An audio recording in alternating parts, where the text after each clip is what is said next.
Yo, what it do? SRT gang. This your boy with the fat SwaggyReacts, and we are back with another reaction video, man. And shouts out to Mr. Ballen, man. He dropped some content for us today, man. So y'all already know what time it is, man. It's scary hour time. And like I'm like, as you guys see, it's like 30-something minutes long. So kick back, relax, or whatever, because we about to have, you know what I'm saying, a spooky time, man. Because you know Mr. Ballen been dropping nothing but bangers lately, man. So today we're going to be checking out the worst kidnappers in Australia. So like, share, comment, and subscribe, man. I'm trying to get the 100K, man. So it'd be greatly appreciated if you guys hit that subscribe button, man. Like, hit that thumbs up button. I mean, let's get the video to 200 likes. I think y'all already know that, man. So without further ado, let's get into it, man. Let's go. In 2008, a young man was driving along a dirt road in a forest when he spotted up ahead this large, strange-looking animal that he didn't recognize that appeared to be dead on the side of the road. And so, curious what it was, he drove past the dead animal and he stopped his car and he got out and began walking back up the road towards the animal to see what it was. And when he got right on top of it, crouched down to get a better look, and as he did, he heard the sound of something moving behind him. And then before he could turn around, everything went black. But before we get into today's story, if you're a fan of the strange, dark, and mysterious delivered in story format, then you come to the right place, because that's all we do, and we upload once or twice every week. So if that's of interest to you, please invite the like button to come on over your house for a nice, fun, casual game night, and as soon as they step inside, immediately ambush them, handcuff them to the bed, and have a priest perform an exorcism on them. Also, please subscribe to our channel and turn on all I mean, what he's trying to say? We got demons in us? What you trying to say, Mr. Ballen? Notifications so you don't miss any of our weekly uploads. Okay, let's get into today's story. Let's go.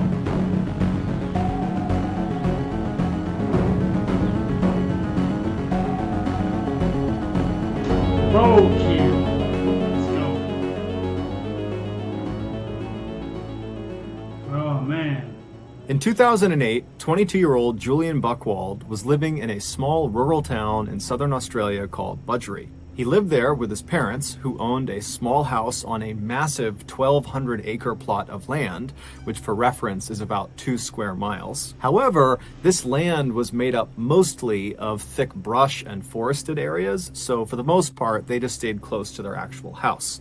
However, there was a waterfall deep into the woods on their property that periodically they would go to visit. Less than a 20-minute drive north of Budgeree was another small rural town called Churchill, and in that town was Julian's girlfriend, 17-year-old Carolyn Watson, who also lived with her parents. The young couple had met 2 years earlier at the church they both went to. They were both very devout Christians, and their plan was to get married the next year when Carolyn turned 18 and was done with her studies. On Tuesday, March 4th of that year, Julian and Carolyn decided to go out and have a picnic lunch at the waterfall on Julian's family's property. So early that afternoon, Julian left his house, he hopped in the family car, he drove north to Churchill, he picked up Carolyn, and then he drove her back to his family's property, where he turned onto a dirt road that would take them into the forest to the waterfall. At some point along this short, bumpy road through the forest, Julian was looking out ahead of the car when he spotted what looked like roadkill on the side of the road.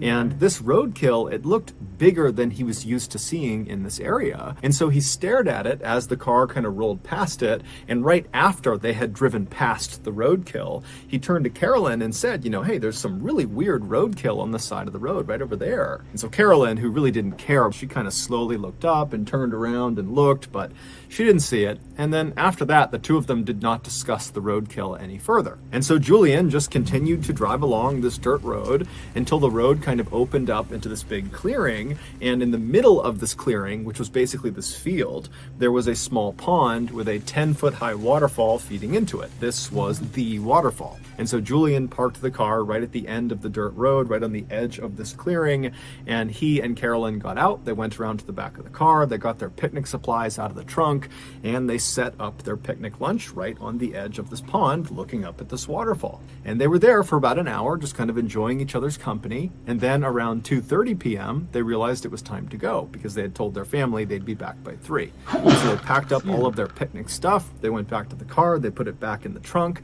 They hopped back inside the car. Julian turned it on. He turned the car around, and they began driving back down the dirt road that had brought them in. And as soon as they began driving down this road, Julian remembered the strange roadkill he had seen on their way in. And he decided that he wanted to stop and get out and actually go up to it. And so as they're driving along, he looks over at Carolyn and says, "Hey, do you mind if I stop the car when I see the roadkill so I can go look at it?" Carolyn looked at him and she's like, "Okay, but remember, we have to be back by 3 p.m. That's what we told our families, so please be quick." And so Julian said, "No problem." And so he continued driving along, scanning for this roadkill. But after driving for several minutes, he had not found the roadkill yet. And he started to become worried that he had just driven past it without realizing it. And so he stopped the car. They're pretty close to the end of this dirt road. They're almost back to Julian's property. But he stops the car right in the middle of this dirt road. And he turns to Carolyn and says, "Hey, I think I drove past it. Do you mind if I just hop out and run back?" And so Carolyn was totally annoyed that this roadkill viewing was really becoming quite involved. Right. But she says, "Okay, go. But again, you got to be quick because, it's almost 3 p.m. And so Julian kind of grinned at her. He put the car in park and he hopped out, he turned, and he began jogging back down the road in the direction of the waterfall. And after jogging for maybe 30 seconds or so, the road had turned to the right. And so from where he was on the road, if he turned around, he would not have been able to see his car or Carolyn. He was kind of deep in the thick of this forest. But he knew, this road is not very long, and so I'm sure the roadkill has got to be up here somewhere. And so he decided he would just continue running back along this road for maybe 1 or 2 more minutes, and if he didn't find the roadkill by then, he'd just have to give up, turn around, and head back to the car. And so he began jogging, continuing towards the waterfall on this dirt road, and sure enough, after about a minute, he spots off to the side the roadkill. And so he runs up to it, and right away he sees it's this huge animal that's right on the side of the road. There was a branch from a tree that had kind of obscured the carcass a little bit, and he figured that's why on the return trip he hadn't seen it, because this branch was kind of blocking it from view. And but why is it so important for you to see what it is though? Why is it so important is what I'm trying to figure out. The return trip, he hadn't seen it because this branch was kind of blocking it from view. And so standing over it, still not even sure what it is, he reached down and he moved the branch, the tree branch, out of the way to get a better look at this big dead animal. And right as he did that, everything went black. A few minutes later, Carolyn, who was still sitting in the car waiting for her boyfriend to come back, looked at her watch and realized it was getting really close to 3 p.m. and still Julian was not back yet. And so feeling kind of annoyed with him, she sat up in her seat and turned around and looked out the rear window of the car, expecting to see Julian come bounding down the road toward her. But when she looked out the back window, all she saw was this dirt road that kind of bent off to the right out of view and thick trees everywhere. Her boyfriend is nowhere to be seen. Annoyed, she turned back around and sat facing forward again, but began periodically looking in the side view mirror, expecting Julian to pop up at any moment. But after several more minutes went by and still Julian had not come back yet, her annoyance turned into concern. Was Julian actually okay? And so she decided, it's almost 3 p.m. now. We got to get back. I need to get out and actually go investigate and see what's going on with Julian and this roadkill. And so she opened her car door. She stepped outside. She stood up. She turned and she looked down the road in the direction it turned to the right towards the waterfall. And she froze because there was something standing right in the middle of the road that her brain simply couldn't process. She wanted to turn and run. She wanted to scream for help, but she couldn't. She was just frozen with fear, staring at this thing in the middle of the road. And then seconds later, this thing that she saw in the road began moving toward her. Around 3:30 p.m. that day, Julian's mother, who was at the house, realized her son had still not come back from his picnic. And this was very unlike him. He was extremely punctual. And so she stepped out onto the front porch to wait for him. But after waiting on the front porch for 30 minutes and him not showing up again, she got really concerned. And so she left the porch and went down onto their driveway, and their driveway extended right up to the main road that ran along the front of the house. And when she reached the top of her driveway, she just turned and watched down the main road, waiting for her son to come back. because in order to get to the waterfall, you had to get on this main road and then turn onto that dirt road that was a little ways down this main road. And so she's just standing there looking down the road, waiting for her son, but he's still not coming out of that dirt road. And as she's looking in this direction, she happens to glance along the chain link fence that ran along the front of her property. And she noticed there was a plastic bottle that had been jammed through one of the chain links. And so she decided she would just go over and see what it was, because it didn't make any sense that there would be a bottle in her fence. And so she walks over, she pulls the bottle out of the fence, and she realizes there is a tightly rolled piece of paper that's inside of the bottle. And so she unscrews the cap, she turns the bottle over, and she pours this little piece of paper out. She unfurls the piece of paper and sees there's writing on it. And as she's reading it, her heart starts to race and she covers her mouth. This note was clearly intended for her to read, or someone in the family to read that day, because it was about what happened to Julian and Carolyn that day. The note, which was covered in all these strange satanic symbols and was barely understandable because the grammar and spelling was so terrible, it generally communicated that Julian and Carolyn, who they called the boy and the girl, had been kidnapped. And so long as the family did not contact police, they, the boy and the girl, Julian and Carolyn, would be returned. It didn't really specify what they were going to do to them, and there was no ransom. It basically just said, you better not tell police or else. Well, Julian's mother was terrified. She had no idea what to do, and despite this threat of some sort of harm to her, to her children, to her family, if she went to police, she still called the police. Right. And so the police... I mean, because you're saying, like, don't say nothing and we'll bring them back in time. Like, what? It don't even make sense right there. Like, you're not telling them even what to do. Like, is there a way that you can get them back? They just said, just don't call the cops. Like, what?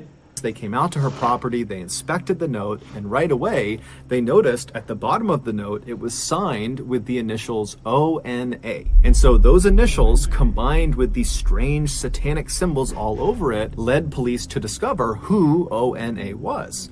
ONA was a cult. It was the Order of Nine Angles, and they are a self-professed satanic cult that operates primarily in Europe, but also has chapters in the United States, in Canada, in Russia, and also in Australia. This cult believes that Christians are the enemy of the world, and they need to be destroyed in order to institute a militaristic New World Order they called the Imperium. And really? if that was... Wait, really?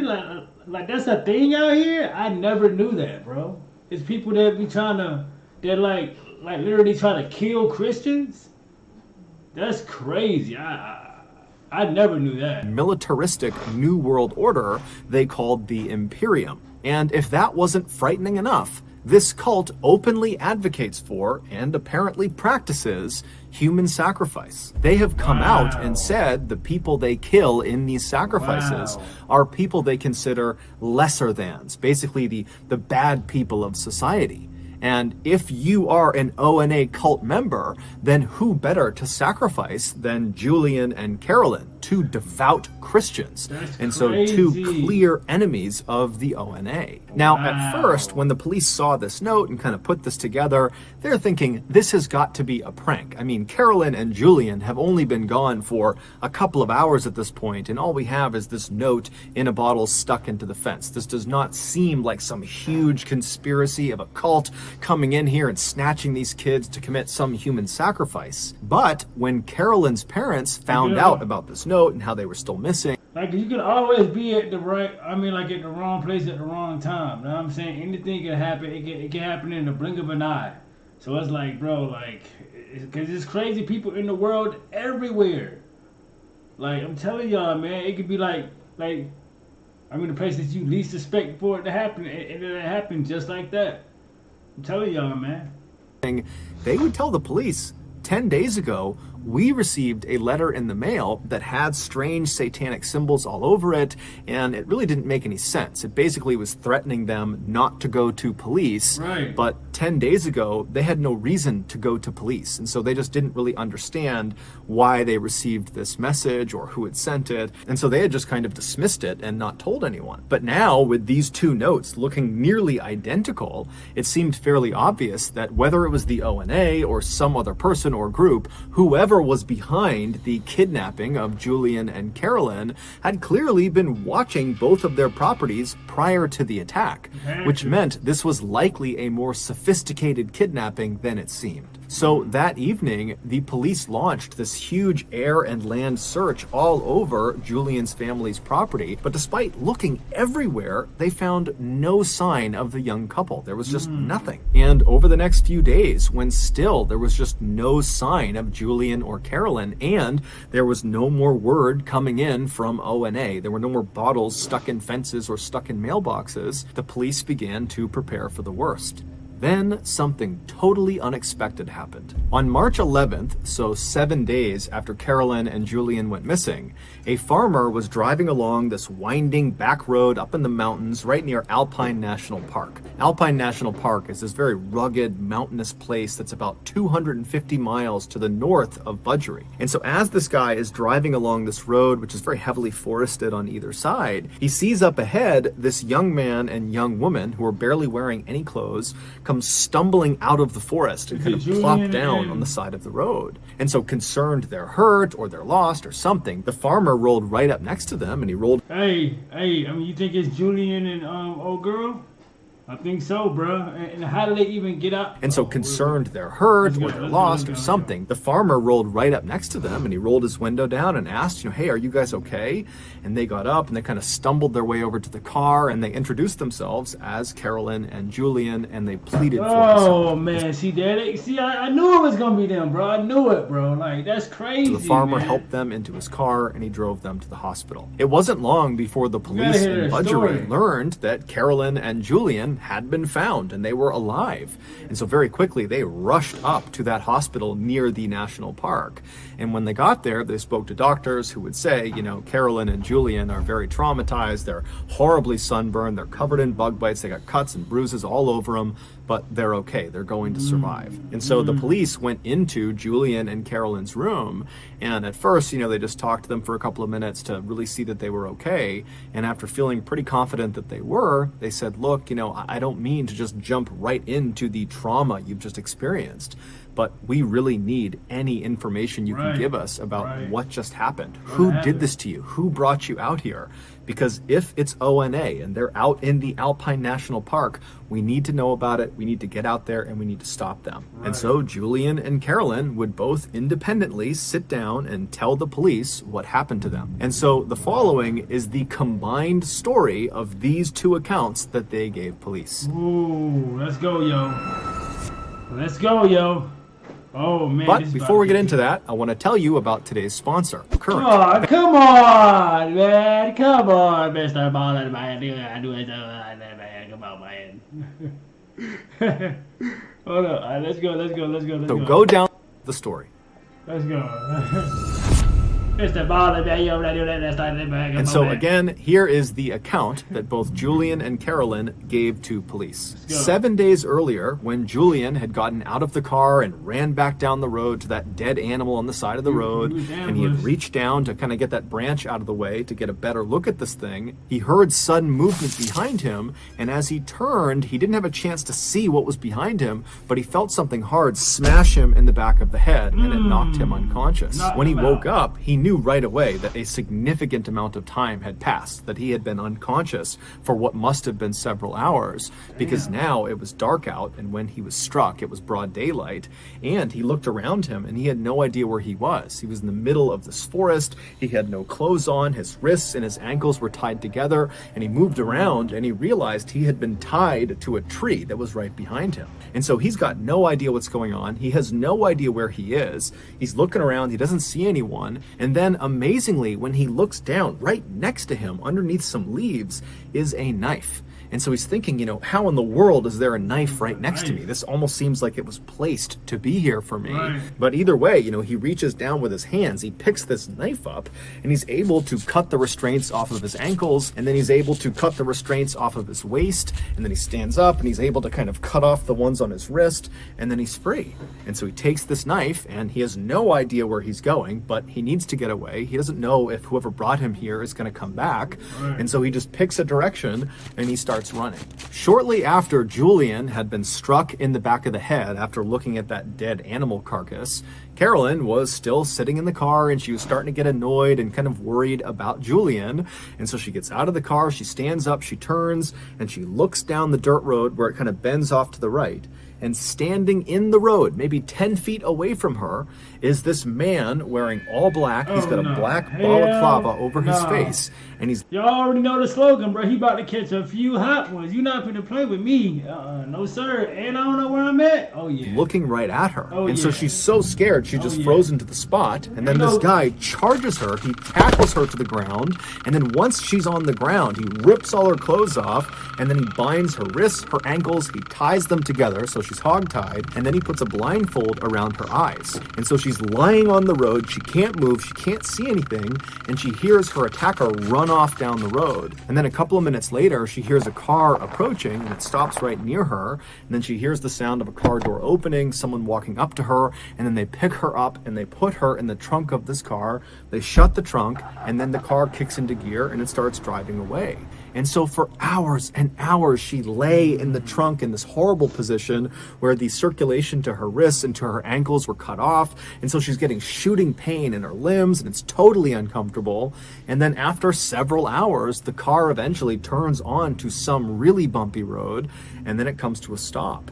And then she hears the sound of the driver open the door. They walk around to the back of the car. The trunk pops open. And then this person pulls the blindfold off of her eyes. And she sees, even though her eyes are taking a second to adjust, that it's the man with the balaclava on. And he picks her up and he throws her on the ground. And then after he shuts the trunk, he walks over to Carolyn and he grabs her by the wrists and he begins dragging her into the woods. And so as she's being dragged, Carolyn is thinking, I'm about to be killed somewhere in the middle of the woods. There's nothing I can do. I can't go anywhere. I can't do anything. And after several minutes of being dragged, she gets dropped. And then this man with the balaclava, he walks back to the car and he gets a shovel. And when he walks over to her, he makes a special point of showing her the shovel. And then he rolls her onto her side so she's positioned in such a way that she can see what he's doing. And then right in front of her, he takes that shovel and he begins digging a hole in the ground. And so Carolyn's watching him. And she's thinking, he's digging my grave. And so for several hours, Carolyn just laid there wondering what was going to happen to her as this guy dug this hole deeper and deeper into the ground. And then finally, when the hole was apparently deep enough,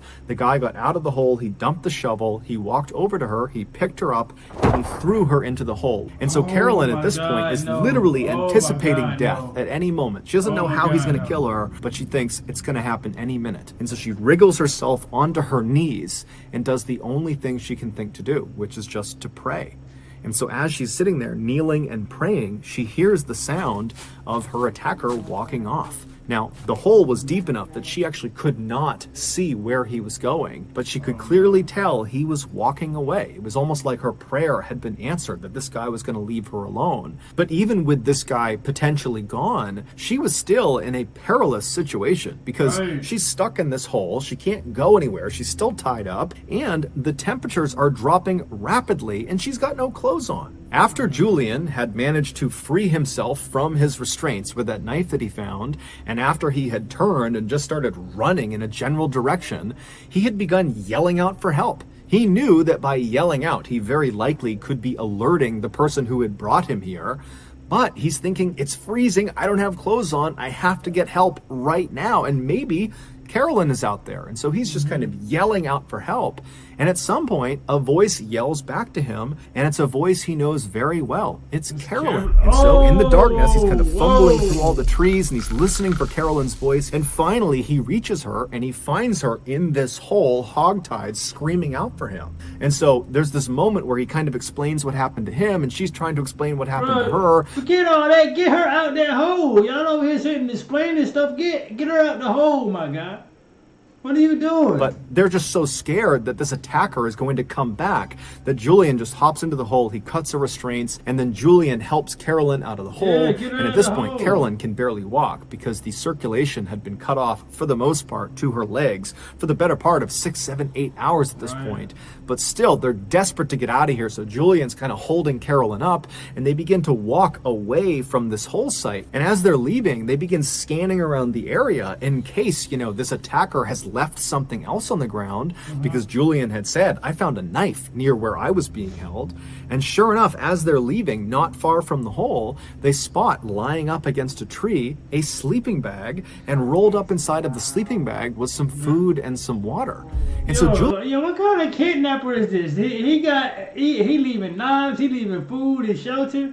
What kind of kidnapper is this? Julian and Carolyn, they can't understand how in the world this has happened. Both the horrible luck of being kidnapped and brought out here, and the unbelievable luck of finding life-saving supplies just laying nearby.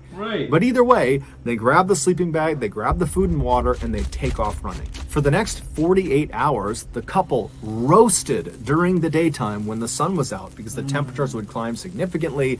There wasn't much shade where they were walking around, so they're getting horribly sunburned. And then at night, the temperatures would plummet, and they'd be freezing cold, and they'd get inside of their one sleeping bag, and they'd shiver together and do their best to ration some food and water. And they're telling themselves, you know, to stay positive, that eventually, if they just keep on moving every day, they're going to find a person, they're going to find a road, they're going to find something that will save them. But to their horror, at the end of those first 48 hours, as they're stumbling through this mountainous, treacherous terrain, they found themselves stumbling back into the same area they had tried to run away from. Bro, so they went into a big-ass circle. Are you kidding me, bro?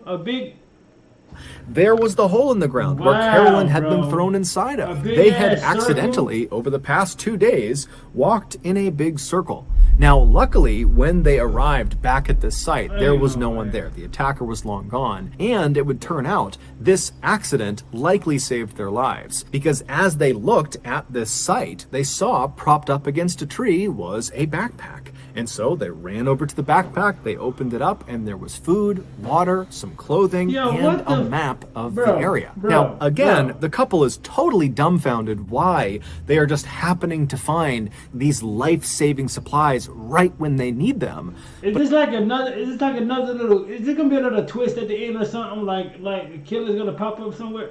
Like, bro, this is all crazy right now, bro. But at the same time, they're thinking, okay, well, if these supplies are sitting here, then certainly the person who has left them here, their attacker, they're going to be back soon. And so they just grabbed the backpack with everything inside of it, and they took off running. And for the next 5 days, they used that map as best as they could, and they eventually stumbled their way through the terrain, you know, roasting during the daytime and freezing at night. And eventually, they reached that road where they stumbled out, and the farmer driving along the back road, he spotted them, and he brought them to the... Bro, he said 5 days, bro. They was literally... bro, that's crazy, bro. 5 days? Trying to get out of there? That's tough. Hospital. After hearing this story, the police very quickly organized a massive search around the area of Alpine National Park where the farmer picked up Julian and Carolyn, because they're thinking, okay, it's got to be right around here that we'll find the man in the balaclava that might lead us to the ONA, or maybe he's not connected to the ONA, but whoever he is, we need to find this guy. And so the police, they go out, they do this huge search. They don't find the man with the balaclava. They don't find any sign of the ONA, but they do find that area where that hole had been dug that Carolyn had been thrown in. And when they searched that area, they found the shovel, they found some rope, and they found some duct tape. And when they brought that in to be examined, they couldn't believe what they discovered. All of those items belonged to Julian, which meant either the kidnapper had taken all of these supplies from Julian right before going out and perpetrating this kidnapping, or, much more likely, Julian had supplied these things to the kidnapper and so was involved in some way in this kidnapping. Wait, hold up, bro. Bro, you better not tell me Julian set this shit up to try to act like... Bro, hold on, what? Julian, my guy. Hold up, boy. Things to the kidnapper, and so was involved in some way in You this set this kidnapping. up? And so the police went to Julian and confronted him with this information and said, "You're not telling us everything because these are your items." And at first, Julian would completely deny any accusations that he had anything to do with this. But after some very serious police pressure was put on him, he cracked. The following is the real story of what Yo, happened. stop. Back on March 4th. Bro, you better not tell. Yo, this man set this up, bro. Yo, this is crazy, bro. So the day that Julian and Carolyn went missing, Julian, after picking Carolyn up, they made it onto that dirt road that led into the forest towards the waterfall, and as they're driving along, Julian claimed to have seen some roadkill, some very strange roadkill on the side of the road. And so when Carolyn kind of turned around to look and didn't see it, Julian made it seem like, oh, we drove past it, that's why you didn't see it. But in reality, there was never any roadkill. That was completely made up. There was no roadkill. All Julian was doing was creating something that would allow him to then get out of the car at the end of their trip. And so they drive the rest of the way into the waterfall, they have their picnic, they turn around, they head back, and then again, Julian says, "Hey, Carolyn, do you mind if I, get out to look at the roadkill?" And so she says yes, and then he acts like, "Oh, Bruh, like I kind of figured that was kind of weird. Like, why is it so important to see this roadkill? I knew something in the beginning, because y'all remember me saying it earlier, bro. Like, bro, like that don't just, like, it don't seem right. You feel me? Like at all. we must have driven past it, so I need to get out and run back if I want to go see it." So Carolyn, she's not thinking it's totally strange. She says, okay. And so he hops out and he runs his way. He goes around that curve in the road, out of sight. There's no roadkill. Instead, he makes his way to a tree where days earlier he had stashed his all-black outfit, his black balaclava, and his knife, his shovel, his rope, his duct tape. It was all stashed. Like, and that's why it was so coincidental that they just happened to run back into those items again, bro. It all makes sense now, bro. This is crazy, man. In this spot that was going to be out of view of where Carolyn was. And so after getting all dressed up, he turned and began walking back towards Carolyn and his car. And when he turned the corner, he saw Carolyn was already standing outside of the car. And so he charged her, he tackled her to the ground, he ripped her clothes off, he hogtied her, he threw her in his car, and then he got all of his supplies, he threw those in the car too, and he began driving away. And for 6 hours, he drove north all the way up to Alpine National Park. And then when he got there, he found a road that would kind of go off the trail a ways into the forest, at which point he opened the trunk, he pulled Carolyn out, he threw her on the ground, he dragged Carolyn into the woods, and then with her blindfold off, he made sure to show her the shovel, and he began digging that hole to give her the impression that he was going to kill her and bury her. He really wanted her to be totally terrified. And then after he had dug this hole, he dumped her into the hole. And then when she couldn't see what he was doing because she's deep inside of this hole and she's all tied up, he ran away. And when he was far enough out of view, he took off all of his clothes and kind of stashed it near a tree. And then completely naked, besides his knife, which would be his alibi for how he had gotten free, he began moving back towards the site where he... Like, and that's why it was just so coincidentally that the knife was there too, right? It just so happened to be there. That's all like earlier, like that's why I said, like, bro, like, why would a knife just coincidentally be there? Like, if this was the setup, like, come on, bro, this is crazy, bro. Like, for how he had gotten free, he began moving back towards the site where he knew Carolyn was in this hole. And then after waiting a little bit, he began yelling out for help. And then she heard him. And so she yells back to him, "Yo, Julian, I'm over here." And so Julian goes to the sound of her voice. And then when he sees her, he pitches her this ridiculous story about how he was tied up over there, but he found this knife and he was able to cut himself free. And look, I'll cut you free. And, oh, the attacker's going to come back soon. And so he helps her out of the hole. And, oh, look, they left a sleeping bag and some food and water. Let's go. And so he grabs the supplies and they head off into the bush. Crazy, now, bro. the whole time, over the course of these 7 days,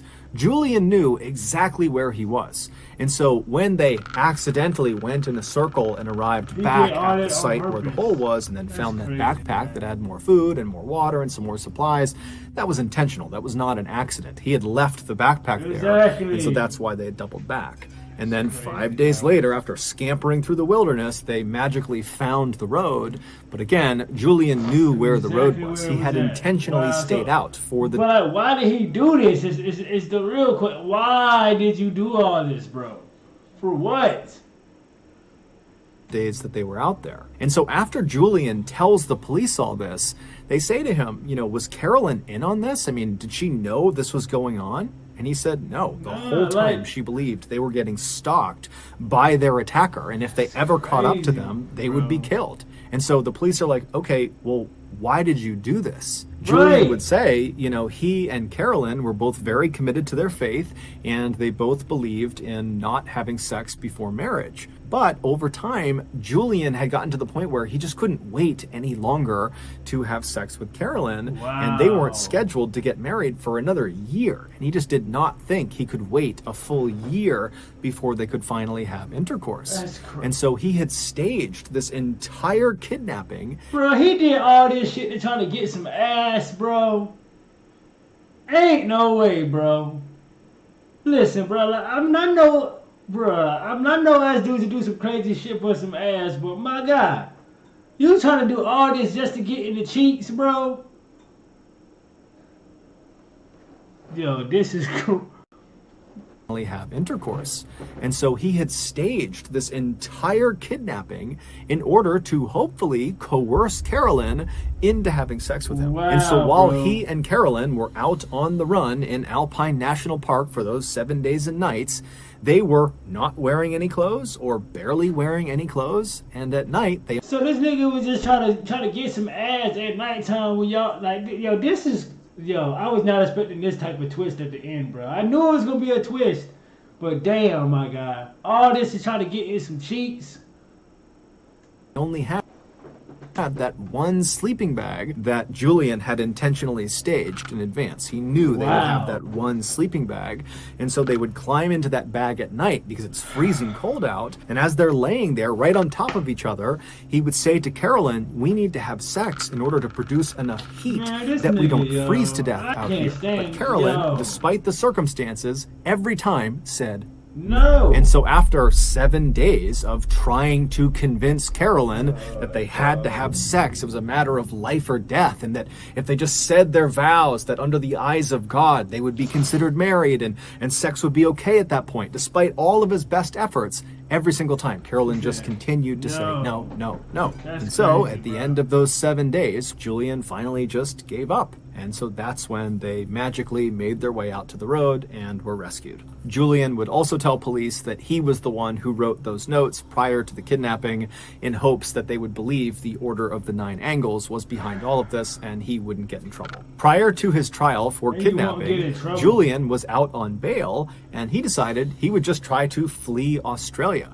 And so the way he did this is he dyed his skin a darker shade, and he also dyed his hair darker, and then he attempted to use a fake Indian passport to go to India. And he was able to fool Australian authorities, but when he arrived in India, he was immediately found out, and he was extradited back to Australia, where he would stand trial. And in 2009, he was found guilty of kidnapping, along with a host of other obscure charges, and he was sentenced to 7 years and 9 months in prison. 7 years and 9 months in prison, bro. So that's gonna do it. Bro, ain't no way, bro. Listen, bro, I understand. Again, bro, we do some crazy stuff for some women, bro, my God. You got to chill out, bro. Like, listen, bro. Like, and I understand, like, some Christians, like, take that really serious, bro. Like they're not having sex, like, before marriage.